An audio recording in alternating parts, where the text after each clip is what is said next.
in charge of building the railways didn't really care. You know, I mean, it was all hush-hush, all the deaths. I mean, no one really sort of... If you weren't in that community, you didn't know about it. And so there's that sort of that shock of finding out that no one really cared about it. And then the fact that the guys really were sort of breed unto themselves, you know, and eventually he becomes hardened to the whole thing. So it's quite, that's a 10-minute song, so there's a lot of 4 pages of words.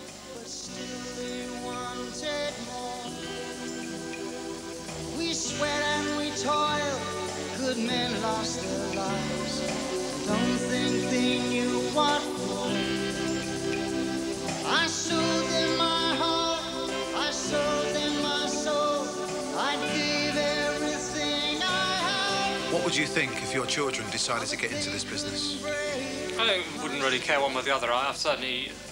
I'd prefer if they didn't, in a way, just because it's a business I know, so it'd be more fun if they're doing something I didn't know. But I mean, it's up to them what they do, really. I don't think there's much likelihood of it, really. I don't think either of them are particularly sort of attracted to it. And my son is sort of old enough now to know. I think he's already, you know, perhaps it's because he's my son, but he's already a bit too cynical about it. You know, when I was his age, I liked everything. I had no discrimination at all, really. I liked everything in the top 30, whether it was Acapulco or, you know, Bobby Darin, whatever happened to be in the charts at the time. Whereas he's already as selective as I am, you know. You won't listen to most things in the charts. Tony, what do you hate or like most about me? Who? Me! Well, I'm not allowed to mention that song, am I? No. The mighty doesn't like me. What irritates you most about me? Your height. Lack of hair.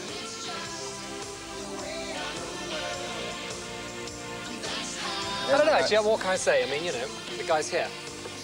So you talk about me behind my back? He'd be totally truthful if he wasn't here. I'd tell you all sorts of things.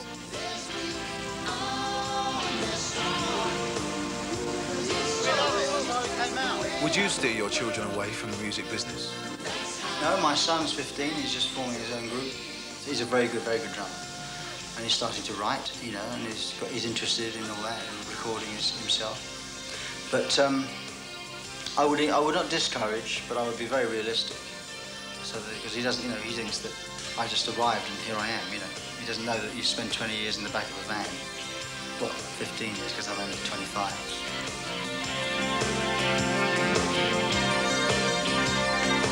Look at that funky road.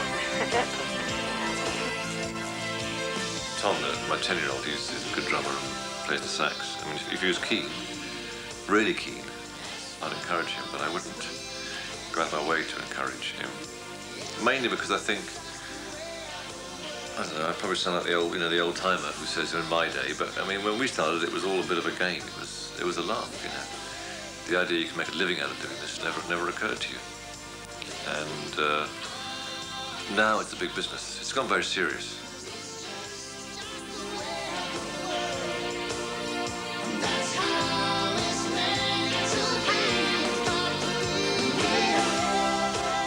I've all decided you've got to keep fit. I mean, I've been cycling forever. I mean, I've always cycled for years, you know. But to do it in the studio, I'd never thought about doing it during guitar solos, which in fact is a great thing to do because, you know, you can't stay in the studio while all that's happening.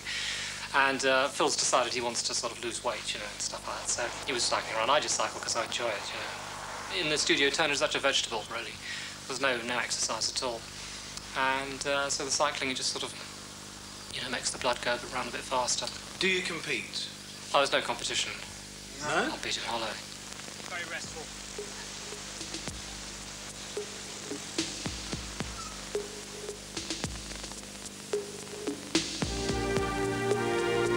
A restful-sounding song, originally called Nile, gets a Tony Banks lyric titled Fading Lights.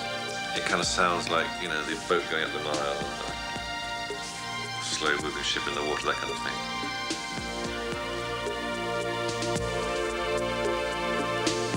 In the writing process for us, so often we find things by mistakes. Someone hits the wrong note, and it sets you off in a direction that you hadn't even thought about going.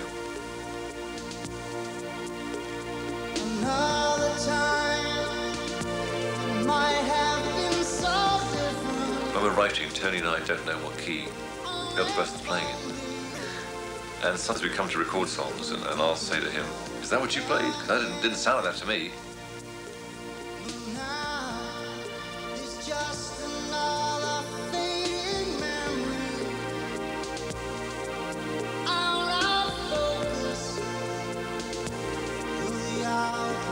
know, when you combine the two parts, it makes up a nice sound, but individually, they're often quite different. And vice versa, he'll say, you didn't play that, did you? You know, and it's just, you haven't heard it that way until you isolated my part.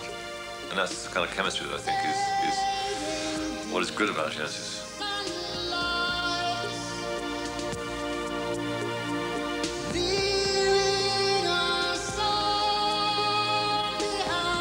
What do you think's your favourite lyric on this album?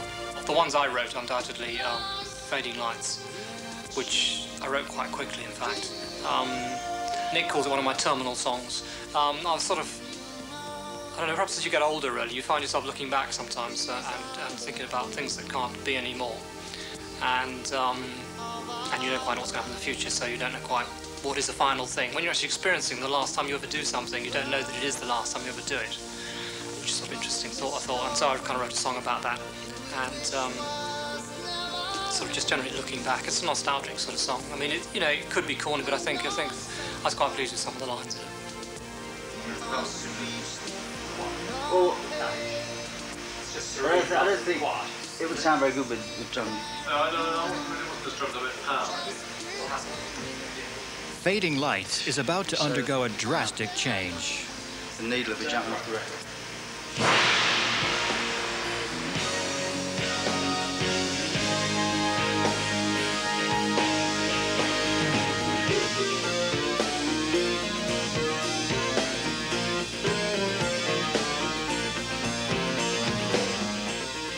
I often see solos as a bit like sort of like stories and things like that. You know, when I'm doing something like the Fading Lights thing, the reason I wrote the lyric in the way that I did in the end was because I thought the idea of the solo being a sort of example of a kind of life, you know, ups, downs, and things going right and wrong and what. It's quite a nice way of doing it, you know. Because the way I write solos is they have a lot of variety in them. You know, don't just stay in one mood all the time, so you tend to get the different flavours coming in and out.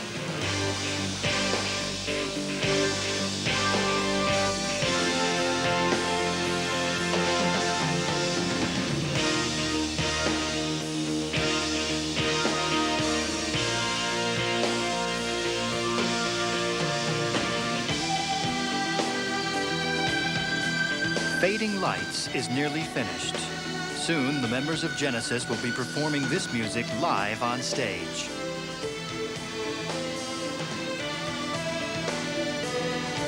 Is there a dream or a stage nightmare that you have? Oh, well, dreaming, you go on stage, it's like the schoolboy one where you go to school and there's nothing you can stop yourself from walking down the street, but you've got nothing on apart from a shirt and jacket. Nothing else, no pants, nothing. That's a famous schoolboy nightmare, I think, or a male nightmare anyway. And I think that's quite a common one. On stage, it's usually that kind of thing. You're standing there, you're singing, and you look down and there's actually you've got nothing on, you know. Or what we've all had individually is... When I get out on stage, and either... You're trying to do a song with all the wrong keyboards, you know, and stuff, and the sound it's just completely wrong. Or I hit the first chord.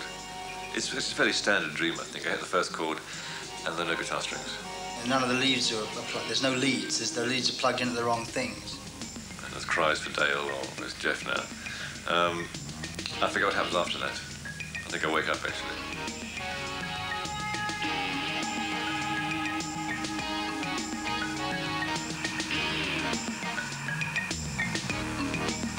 Rolling Toms is now called Dreaming While You Sleep. And you wrote the lyric for that? Yeah, well, it started off, Phil used to sing Dreaming While You Sleep. And actually, Tony was going to do the lyric, because we kind of pick out songs we want to do, and he was down to do that one, which is fine by me. But then I had an idea driving along one day it's about a guy who hits a girl, a hit and run, really. Didn't see her in the car headlights on a night in the rain, and doesn't stop. And he drives off and leaves her. But then he can't escape the fact that he hasn't told anybody, and he can't live with the guilt. So he kind of goes back to the hospital where she's lying in a coma for ever, I guess. I mean, she's still in the coma and the song finishes. And he kind of becomes attached to her. And his life gets linked up with hers, and he can't sort of escape, really.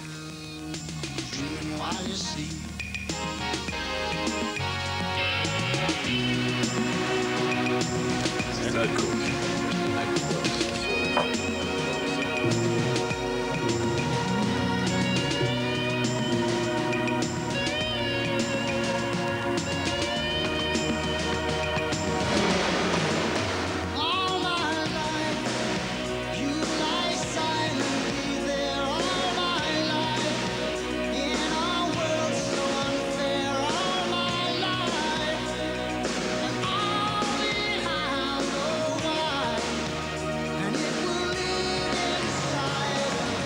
this idea, and then I persuaded Tony that I was going to do it. What did he say to that? Well, he didn't. I mean, he wanted to do it, but I mean, it's the way it works. I had an idea, and I said, well, let me try it. And if it's good, fine. If not, it's not a great idea. Then you have a go.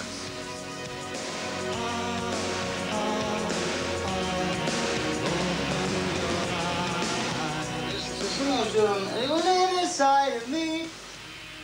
Which I don't know how loud you're hearing it, but I couldn't really work out what was happening before. Well, I couldn't tell if it was him or just vibe. All right, there was a good thing at the end of the chorus. Do you want to come and have a listen to what we got and so see what you think of them, so you can hear what they sound like?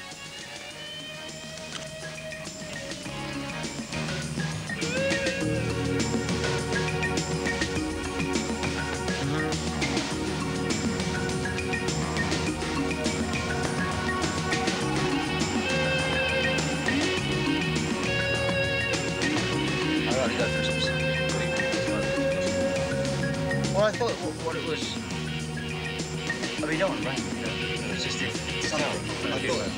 Do you want to do another part? Tony, is it true you always had a fear of flying? The first 2 or 3 times I flew in my life, I enjoyed it.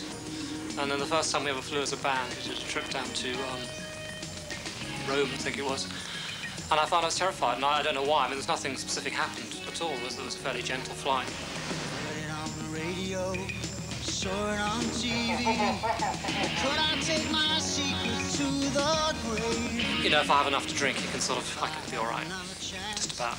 But I'm always conscious of it. It's the thing, if you stop concentrating, the plane will drop, you know, it's a classic problem, I'm told, you know. So you have to keep thinking about it all the time. It's very, very tense after a sort of 24-hour flight, you know, you're still thinking about it, trying to keep that plane in the air, but... It's true. You've got to think it. If you stop thinking about it, then it falls down. Sounds silly, doesn't it?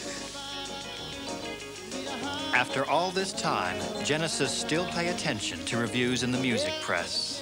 I'm always hoping that this will be the album, or, you know, what album you're working on will be the time when they say, no, hang on, let me think about this, you know. Maybe this isn't as bad as I keep writing or saying it is, but I think that time has long gone now. I don't think we'll get any more time or patience from music critics than we can expect. Well, yes, but obviously music critics can change. I mean, music critics, they presumably can't be the same people there forever, you know. We have in the past had some people who used to like us, and there may be some who come back again. Very mellow, Tony. I'm feeling mellow now. Okay. Look at We're all wankers as well, right? Jesus, he knows me, and he knows I'm right. I've been talking to Jesus all my life. Oh, yes, he knows me, and he knows I'm right. The basic idea of the lyric was born when we wrote the song. And when you're working with the rough idea of, like, Jesus, he knows me and he knows I'm right, which was the thing that was improvised, taking that along its logical conclusion, you end up with talking about someone that's kind of fanatic, is sort of, I know what I'm talking about because I'm in touch with the Lord, you know, sort of manic Christians, really, and I think TV evangelists sum up that because they're making an incredible amount of money fleecing people, 90% of them fleecing people, and they claim that because Jesus, they're in touch with Jesus, everything's okay. God will take good care of you, which is to do as I say, don't do as I